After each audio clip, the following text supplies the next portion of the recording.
UDF ഭരിക്കുന്ന മംഗൽപാടി ഗ്രാമപഞ്ചായത്തിലെ president സ്ഥാനം ആദ്യത്തെ 2 വർഷം മുസ്ലിം ലീഗിലെ ഗോൾഡൻ അബ്ദുറഹ്മാനും പിന്നീട് ഇതേ പാർട്ടിയിലെ PB സലീമും അലങ്കരിക്കും. പാർട്ടി നേതാക്കൾ വാർത്താ സമ്മേളനം നടത്തിയാണ് ഇക്കാര്യം അറിയിച്ചത്.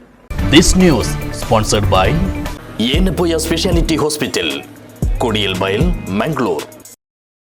ആകെ 24 അംഗങ്ങളുള്ള മംഗൽപാടി ഗ്രാമപഞ്ചായത്തിൽ UDFന്റെ 19 വോട്ടുകൾ നേടിയാണ് മുസ്ലിം ലീഗിലെ ഈ ഭാഗത്തെ പ്രധാനപ്പെട്ട നേതാവായ ഗോൾഡൻ അബ്ദുറഹ്മാൻ പ്രസിഡന്റ് സ്ഥാനത്തേക്ക് എത്തിയത്.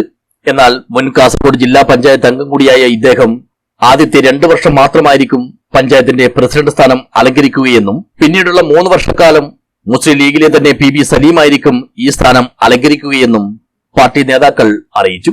പഞ്ചായത്ത് പ്രസിഡന്റ് വൈസ് പ്രസിഡന്റ് തെരഞ്ഞെടുപ്പുകൾ നടന്നതിന് പിന്നാലെ ഉപ്പളയിലെ മുസ്ലിം ലീഗ് ഓഫീസിൽ വിളിച്ചു ചേർത്ത വാർത്താ സമ്മേളനത്തിലാണ് നേതാക്കൾ ഇക്കാര്യം അറിയിച്ചത്.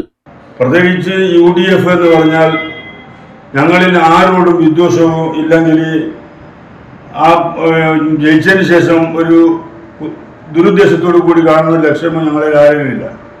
UDFൽ അങ്ങനെയുള്ളത് കൊണ്ടാണ് ജനങ്ങൾ ഞങ്ങളെ വിശ്വസിക്കുന്നതും ഞങ്ങൾക്ക് അവർ വോട്ട് രേഖപ്പെടുത്തിയിട്ടുള്ളതും. തീർച്ചയായിട്ടും അതിന് ഞങ്ങൾ ബാധ്യസ്ഥരാണ് എന്ന് അവർക്ക് ഉറപ്പ് കൊടുക്കുകയാണ്. അതുപോലെ തന്നെ ഈ മണ്ഡലത്തിലുള്ള എല്ലാ കാര്യങ്ങളിലും എല്ലായിടത്തും ഞങ്ങൾ നല്ലപോലെ ഇടപെട്ടിട്ടുണ്ട്. ആ ഇടപെടലുകൾക്ക് ജനങ്ങൾ അംഗീകാരം തന്നിട്ടുമുണ്ട്. അതുകൊണ്ടാണ് ഞങ്ങൾക്ക് ഈ വിജയം കൈവരിച്ചതെന്ന് ഞങ്ങൾ ഉറച്ചു വിശ്വസിക്കുന്നു. നിലവിലെ സ്ഥിതിഗതികൾ വിലയിരുത്തുമ്പോൾ വരുന്ന നിയമസഭാ തെരഞ്ഞെടുപ്പിൽ UDF വൻ വിജയം നേടുമെന്ന കാര്യത്തിൽ യാതൊരുവിധ സംശയവുമില്ലെന്നും നേതാക്കൾ അഭിപ്രായപ്പെട്ടു.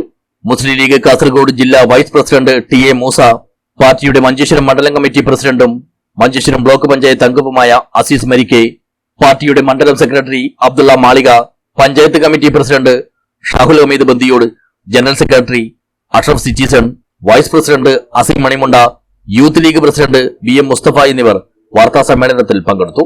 News bureau, Uppala.